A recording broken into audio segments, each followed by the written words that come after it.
Hello, wonderful. This is Sarah. And in the conversation around up-leveling your life or having a better life or becoming toxic person proof, the conversation around self-trust and keeping promises to yourself and following through on those promises to yourself is so huge. So we have Heather Hakes. She is a mindset coach. She's the author of Take the Leap and the podcast host of Mind Over Matter. Hello, Heather. How are you? Hi, Sarah. Thank you so much for having me. Oh, we both have the dark hair and the side look, so we are ready, already locked in step. I know both kind of our hairstyle and then our beliefs on this topic, right? So why don't you tell people kind of what it means for you to keep promises to yourself? I found, and it's been very interesting. I have a pretty big community on LinkedIn, and a constant theme I see there is people struggling with procrastination, time management, and their habits. But honestly, that's a very surface level. That's the tip of the iceberg. And when I did a training on it recently, and when we drilled down, where it really stems from is if you don't have self trust, that's what leads to lack of follow through, not trusting other people because you're actually projecting that.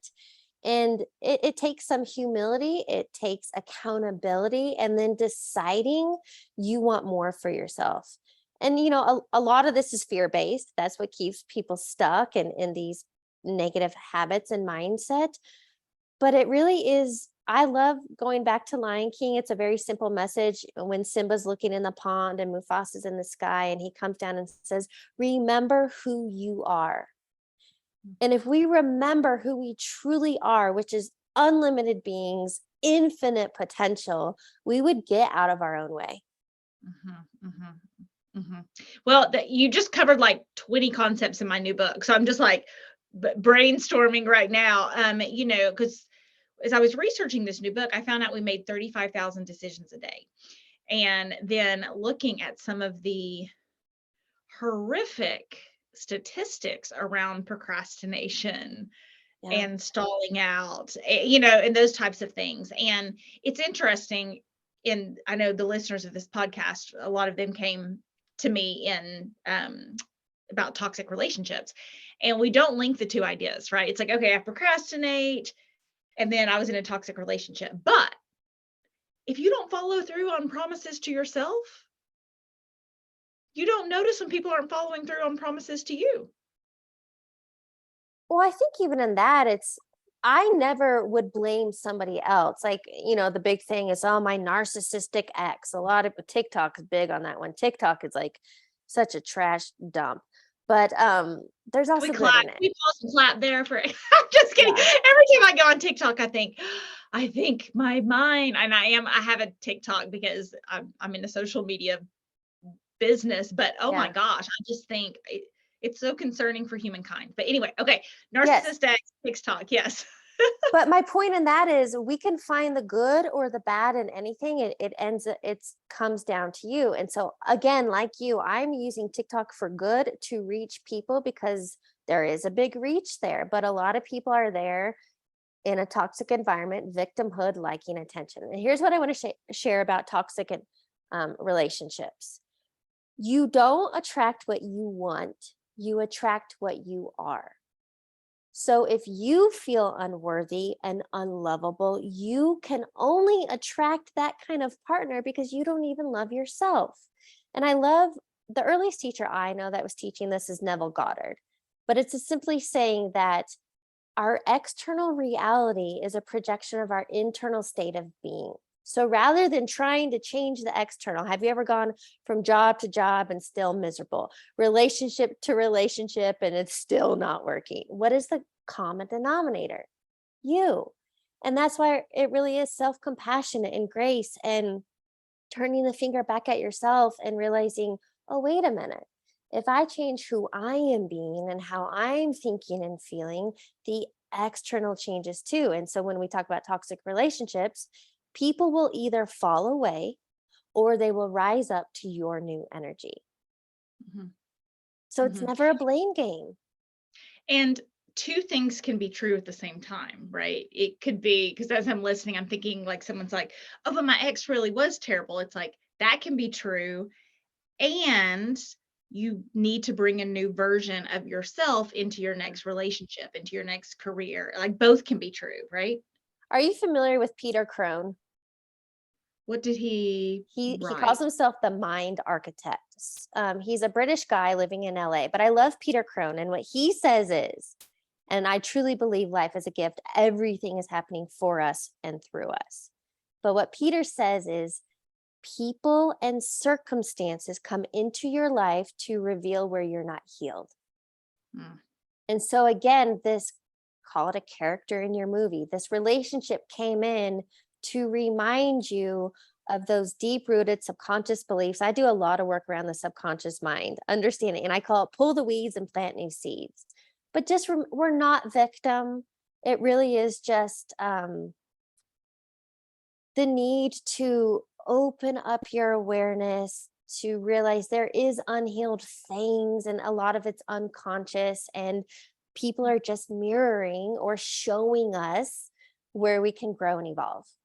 hmm And I know a lesson in my own life has been, it was so, I grew up in a world and it was just like, oh, it's nice and easy and everyone's sweet and I'm going to give 1,000-second chances and like I'm going to assume the best in everyone.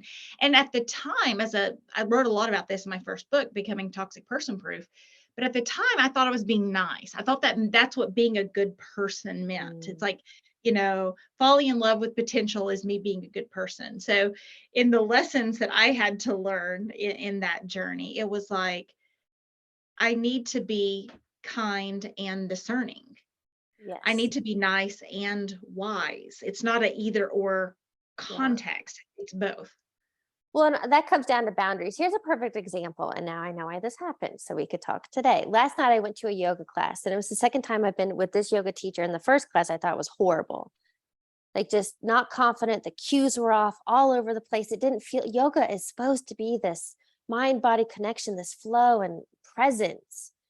Anyway, 15 minutes into the class last night, I literally, and I felt kind of bad about it, but at the same time, I had to do what was best for me. I got up and left the class. So if you need to get up and leave the room, if you need to leave a toxic job, if you need to leave a toxic relationship, leave. But you're choosing to stay if you stay. Mhm, mhm, mhm. Yeah. And what did you do in your own life? Because for you to be able to leave something like that, right? You weren't thinking, everybody's gonna be mad at me. Everybody's gonna think I'm looking bad. The teacher's gonna feel bad about herself, right? There was a lot of internal chatter that I can imagine most people would have in their heads to not leave Yeah. that situation. So, and if you can't leave a yoga class, you're certainly not going to be able to leave a bad job or bad marriage or bad friendship, right? Yeah. So how did you learn to give yourself permission to make decisions like that? I kind of like Mel Robbins' 5-second rule. And I didn't give myself too much time thinking. It just, I was feeling bad, and your emotions and feelings are an indicator that something might be off. And I was feeling bad. And then I was kind of becoming judgmental, and I didn't want to spend the next 45 minutes to stay in the class. And this was supposed to be, so I wanted to end that mental chatter. And because it didn't feel good, I left. And the same thing in relationships. I guess I've just, at this point, I've had enough relationships. I've dated enough guys to realize my own worth, which that took some time. And if it's not serving me, if they're not matching my energy, I'm not going to hang around. And sometimes I think maybe I've cut things off too quickly, but I also trust we all have an intuition. We all Mhm. have that internal guidance and compass. And so listen to it. So I think ultimately what it comes down to, I've learned to listen to that nudge and I follow it. Mhm. I The only people I see cutting off relationships too quickly, it's they cut them off like 2 dates in because they get scared, right? It's Mhm. like, and that's like a Yeah. whole different category. So it's Yeah. most often, I have a friend and she was trying to decide whether or not she was going to get a divorce. And then another friend actually, and she was trying to decide if she's going to break up with this guy for a year. And I said, they were asking my advice, which is always tricky when my friends are asking me for relationship advice, Yeah. considering what I do for a living, right? And I was like, well, here's what I can say for sure. Most women stay too long. That is a very confident piece of data. If you think you should leave and you've been Yeah. feeling like this for a bit, Yeah. most women wait 3, 4, 5 years, and then they consistently say, I wish I hadn't stayed so long. Women tend to be people pleasers, and I can Mhm, definitely see that in women in my life. One of my cousins specifically, I can't say that I've really ever had that need. And I don't mean like that in an ego way. I just mean that I guess maybe isn't a lesson that I've needed to do. And I've definitely gotten to the point I don't care what other people think, especially what we do and being on all the social platforms. There are a lot of quote haters or mhm, people that like to throw mud and I can't latch on to that. I can't allow somebody else to silence me. And I know that I have to speak my truth and be authentic and show up because there is somebody who needs to hear my message. And that is my driver because otherwise it is very easy to fall trap and allow other people to silence us. And so mhm. somebody, not wanting to ruffle feathers or worried about what other people will think. I can't. I don't. Mhm. I used to, I'm sure I was like the world's worst people pleaser. And I used to way I made decisions, which is the whole point of this second book on decision making, is that I almost had like a permission slip Mm, and I would like need people to sign off on it. oh, yeah. Right? Like that's how I made a decision Yeah. was like, can you sign off on this for me? Can you sign off on the, I It's mean, okay. gosh, it was a bad strategy, but I didn't know any better at the time. I thought that was what being a good person was.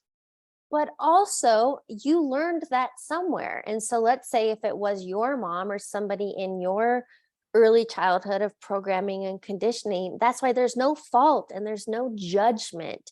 You just get to a point in time where you realize that's not serving me and you don't want that. And perfect example, one of my recent coaching clients, that's what she brought up. She realized, and she's nearly 50, she realized she was seeking her mother's approval and permission to become an entrepreneur and do her own thing because mom was in the background. Well, have you gotten a job yet? Have you gotten a job yet? And that's when she figured out, oh, I've been seeking permission and approval. And she cut that. She let that go. She gave Mhm. herself permission. So again, this is mirror, right? And so turn it back around. Where do you need to give yourself permission? Where do you need to take care of you first? Mm. And it was really interesting as you told that story, right? Like externally in my life, I'm doing a bang up job of not falling into needing other people's permission, right? Like 0 people in my life would say I mean, I'm doing a bang up job. But as you were telling that story, it was like my jaw got so tense, right? Because it was like I was either maybe it was being empathetic towards her, but I don't know. It was really interesting as I was listening to my body and like that idea of needing that permission. It was like my like a stretch band like went across my whole face, right? Isn't that interesting? Because I was like, Yeah. I know exactly what that girl feels like. Yeah. So I do say that too to be compassionate and we're all on our own journey, right? It's like externally, am I making any decisions like that? I don't think so. I've got a long way, baby. And internally, those emotions, those things that we learn in childhood, and like disappointing people and disappointing our parents, and going out on a ledge, like there's things our bodies memorize too, and it's tough. 100%. Yeah. And that's what I love the saying that you have to feel it to heal it. And Mhm. especially men. But we've been taught to suppress emotions, not to express. And emotions are energy. They want to move. They want to be released, and so that's where pain and dis-ease and everything happens in our body. Our body is the container, and Mhm. again, that's an indicator. Oh, a trigger. A trigger is a perfect example of that. Anytime you're triggered, angry, impatient, whatever that low vibe is, oh, that's what needs released. Well, we both talked about, because this podcast will come out pretty soon, we both talked about feeling the energy of kind of the universe right now and really taking some more time. I told you right before I had this podcast, I like laid in my bed for an hour. I didn't really sleep, but it'd been a very high movement, energetic morning with book stuff. And I was like, whoa, I need to like calm down my nervous system before I move into my next phase of the day. And I know you said you had been resting. How did you learn to give yourself permission to either slow down when needed or listen to your body? I think that's been a journey and a process in its own, but 100% I've been in that space. And although, I mean, I call myself like a type A, recovering type A. I was do, go, needing to get shit done. Mhm. But now and that was a lot of toxic masculine energy. And again, it's just learning to tune in and what feels good. If I need to take a day to rest, Yeah, there's a good. there's a puppy in the background. We'll edit that out, but it's cute. I don't even care. No, Someone rang the what kind doorbell. of dog do you have? Okay. Little cocker's pants. Someone rang my doorbell. That's weird. Okay.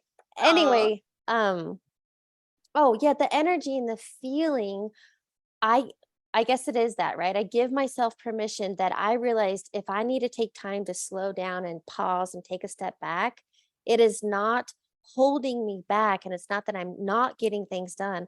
I won't be in the right energy to send that email, to write new copy, to and I know that, and I have been okay with this. I've had a canceled podcast day of or last minute because I was not in the right space.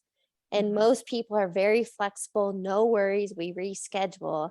But again, it is tuning in. And you're right, the energy, it's been all over the place. And when you feel stress, when you feel chaos and tightness and it's a fear response, that's an indicator you have, I call it like static. Dr. Joe Dispenza calls it incoherence. Mhm. And to create that brain heart coherence, that mind body connection, like we learned through yoga and movement and breath work, you need to be present. You need to pause. And so the energy has been interesting and off for a few weeks. But today I woke up again because I'm like last night, I couldn't commit to any more social things. I needed time off. I needed to re-energize. And I woke up today in such a good space, did a meditation before bed, did a meditation first thing this morning, and I feel so good again, revived. And so, yes, give yourself permission. It's okay to pause. And I'm glad you mentioned that process of like not being in the right energy to send that email or whatever, because that's how I learned to give myself permission is I never want to reach the end of my rope, Mm, right? When you're like at the end of your rope and it's like mm, one person, cuts you off in traffic or your kids come home with one other thing or your spouse, whatever it is, right? And then it's like you were already at the end of your rope. So when someone put one little tiny thing on you, it was the straw that broke the camel's back, right? And I don't want the camel's back to break, right? Especially yeah, if it's something little like yeah, the grocery store didn't have my sparkling water. I mean, it can be silly stuff, right? When you talk yeah. about reaching the end of your rope, you never know what will set you off into crying or being upset or whatever. But I have been at the end of my rope. I passed out while driving one time. Just been so upset and let my body just get to such a bad place.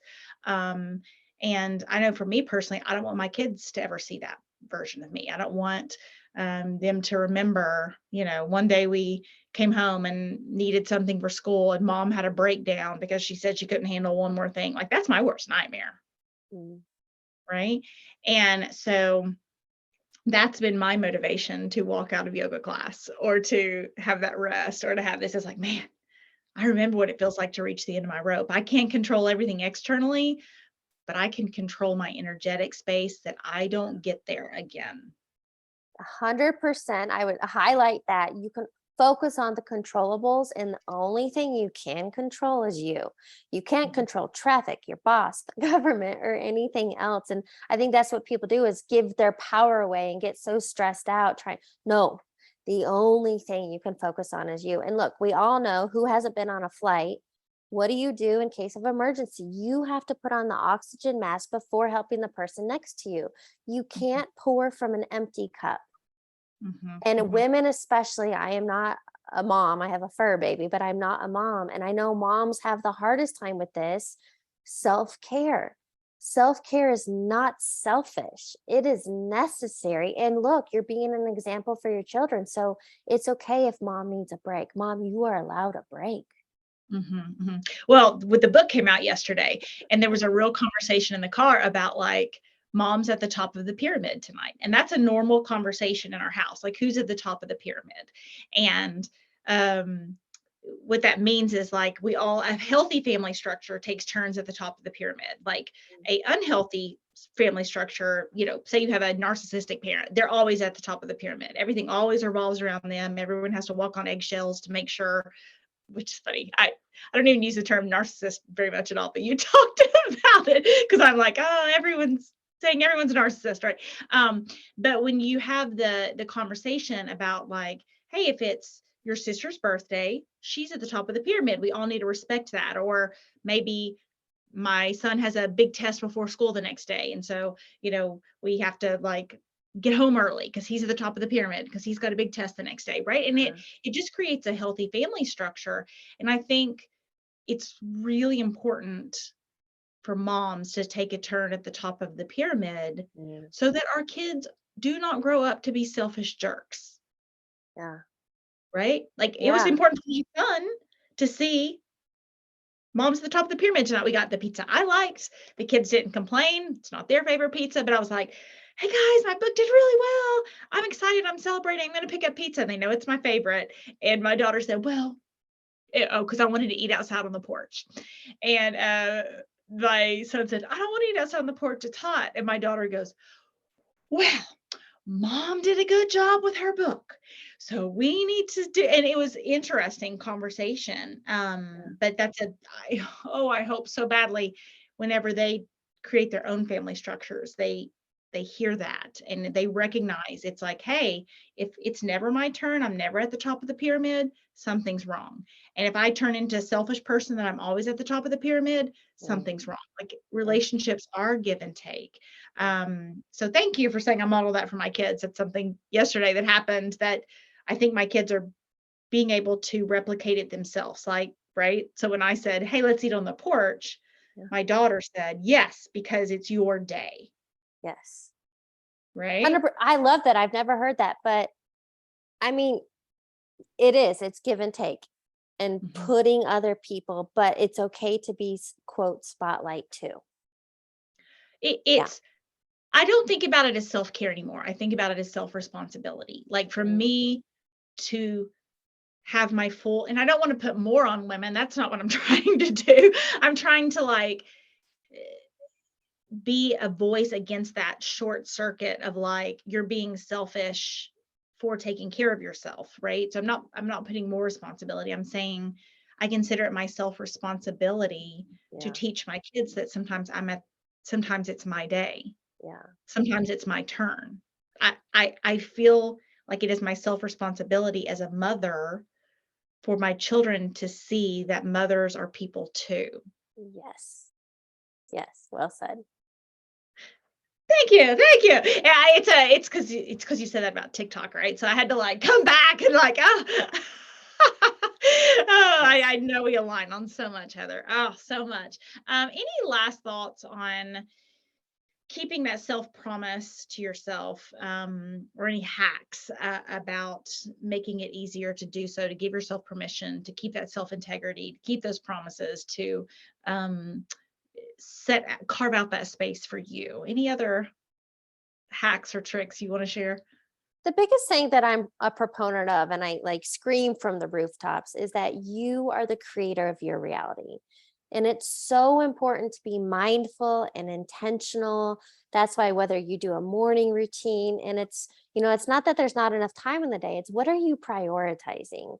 And so if you have to get up 20, 30 minutes before everybody else to take care of you, do that for you, because that is being proactive rather than reacting all day long. And so, really, just understanding when you become mindful and intentional and take your power back, life will be a completely different experience. I'll say one more thing that I did. You see if you well, how you feel about it. But a couple years ago, my kids were fighting on the way to school. They go to different schools now, so they're not in the car together. But so I got up really early. So my morning routine at that point consisted, we listened to like Gregorian chant and classical choral music in the car while I was driving them to school, which I love that type of music. But it was like that was like what I could do for a morning routine at that time, because it sets me, it grounds me, it's calm in the car. It makes me like think about higher, I do like hip hop and stuff, but like that's probably like not setting my sights as high for the day. Sometimes Yeah. I'll use hip hop to like get out of a funk if I'm, in a bad mood. But overall, that was at the time, that was the best I could do or that's the best I chose to do for a mindset routine in the mornings. And it was like we were quiet in the car, we weren't gonna fight. Mom was gonna listen to her like and it just felt like, and that's how I set my day. Yeah. And it didn't look like journaling for 20 minutes. It didn't look like yoga the way it has at other times of my life, but it was something I could do to set my sail for the day, Yes. which is the whole point, right? Right. That there is no one way, everybody's out there preaching their morning routine. I offer ways to do it, but you're right. There are times in your life and you need to be flexible. You might be traveling, you might not have slept well. Just any one thing. And that's a perfect example, because sound is energy and frequency and vibration, and being intentional, listening to something that makes you feel good was a great way to start the day. And it was a simple drive. That's it. Well, I was a piano major, right? So when you talking about remembering who you are and I know you talked about that earlier, and remembering your highest self, it was a way of connecting with my best self each morning. Mm. My kids kind of hated it, right? They don't want to listen to classical, like they don't want to listen to Mozart in the morning. I didn't care, right? It's good for their brains too, but it was like thinking, who am I at my core? I've always been musical, and I love like the richness and the greatness of history, and like connecting with like genius. Mozart was a genius, right? And it was like connecting with that genius mind. And my daughter is super athletic and totally different. That's never going to be her way, probably, that she remembers who she is. And it's Yeah. okay, right? We all have our thing. So similar to that, your daughter, maybe more like me, running is my moving meditation. I am drawn to nature. I live in Colorado, so I have the mountains right here. Nature is where I feel grounded and peace and calm. Some people love the beach, some people are painters, some people, whatever your thing is, we all have our thing to connect to that. So good Mhm. reminder. Yeah, me and my son our neighbor calls us inside cats, and, one of my, like, goals, I'm gonna be turning 40 soon, and kind of, like, going fit into 40, like, 6 months after the book launch, 6 months before I turn 40, really one of my things is like, "Okay, Sarah, get outside, like, vitamin D," because it's not fun. Like, getting into nature is not where I feel like myself. I usually just feel hot, and I'm kinda, like, bummed out that I have to do it. But it's, like, good for my health. It's good for my melatonin. It's good for, magnesium and vitamin D and having my eyes in the sun so I sleep well. It's, like, a good thing, right? Yeah. But I'm glad that you said that, and because someone's comfort space is not everyone's comfort space. Yes. Right?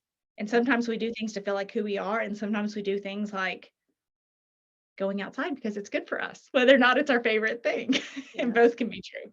Yes. Yep. Oh, Heather, well, tell people where they can find out more about you and your work. The best place to start is just my website, heatherhakes.com. There's links to the podcast and book and courses and everything there. So that's where I would start, heatherhakes.com. Awesome. And then tell people, we've talked about TikTok, so you'll have to tell people where they can find you on TikTok. I'm on all the social platforms. Instagram's honestly my favorite, but I am getting a little more into TikTok, but using it for what makes me feel good, not trying to follow trends and fall down that rabbit hole. So there's no like dancing of No, Heather. I've never been one to fit in. I've always been a bit of a rebel. Like, don't put me in a box, and I don't follow others. So no, I'm gonna keep doing me. Do you know your Enneagram? No, You like might the be able. ENTFJ or whatever. That's Myers-Briggs. Enneagram is like 1 through 7, and Oh, I like have no the idea. 4s, you just described like very much like I don't have to fit in. It's interesting to see that and like why you were not a people pleaser. Mm, So just interesting. yeah, As for we sure.